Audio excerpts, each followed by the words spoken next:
Crônicas do Amanhecer.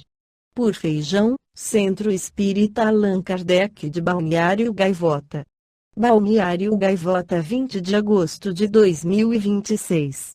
Atriz de Tepiti choca ao revelar visitas do fantasma do ex-marido, perturbador. Parte 1. Caterine Lanasa, de 59 anos, atualmente nas telinhas na série Tepiti, relatou ter sido visitada pelo fantasma do ex-marido Denis Upper. O ator, com quem foi casada entre 1989 e 1992, morreu em 2010, aos 74 anos, em decorrência de complicações de um câncer de próstata. De acordo com a famosa, apesar de não estarem mais juntos na época em que faleceu, Upper não a deixou em paz por muito tempo após a sua morte.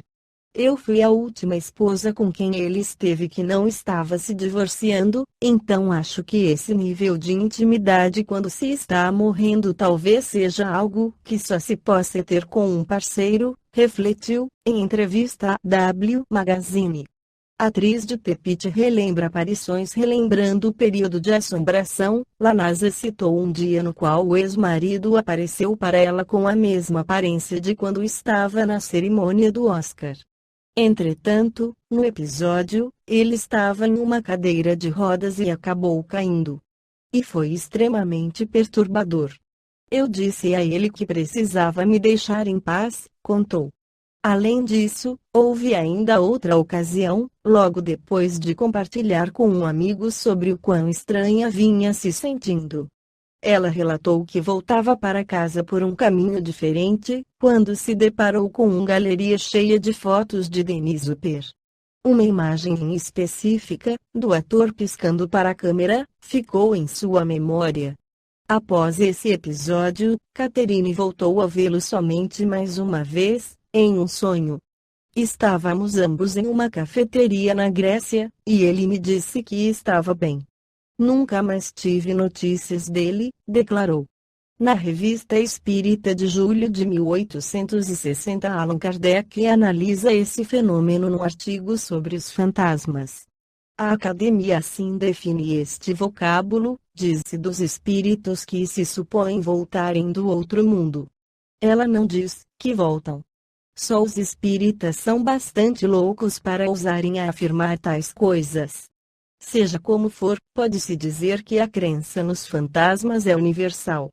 Evidentemente se funda na intuição da existência dos espíritos e na possibilidade de comunicação com eles. Sob este ponto de vista, todo espírito que manifesta sua presença, seja pela escrita de um médium, seja apenas batendo numa mesa, seria um fantasma.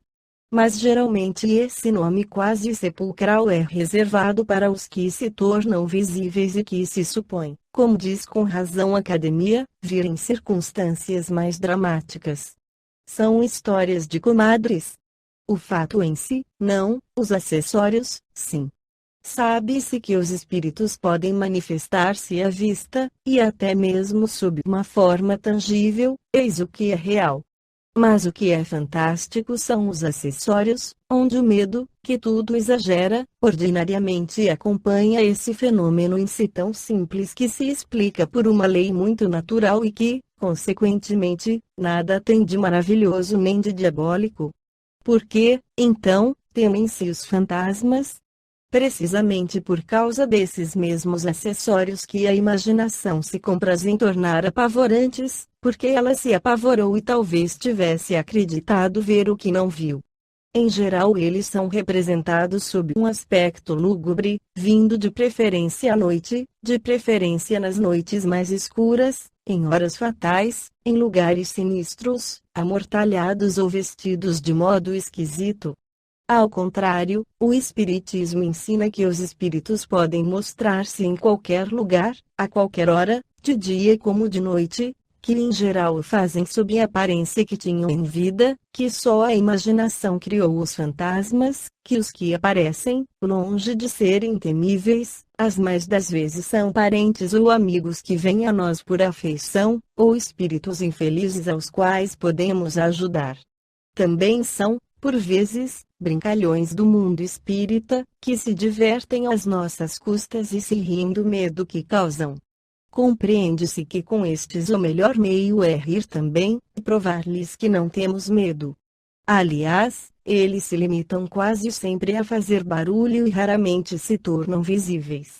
Infeliz de quem os leve a sério, porque redobram as brincadeiras. Seria o mesmo que exorcizar um moleque de Paris. Mesmo supondo seja um mau espírito, que mal poderia ele fazer? Não seria 100 vezes mais racional temer um valentão vivo do que temer um valentão morto que se tornou espírito?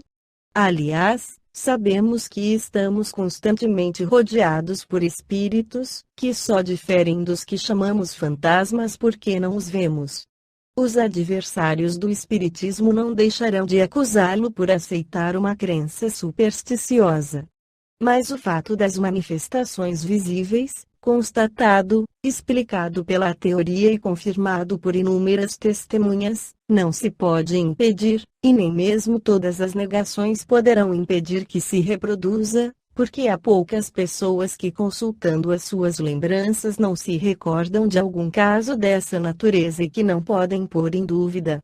Então o melhor é ser esclarecido sobre o que há de verdadeiro ou de falso, de possível ou impossível nas histórias desse gênero. É explicando-se uma coisa, raciocinando sobre ela, que nos premunimos contra o medo pueril. Conhecemos muita gente que temia muitos fantasmas.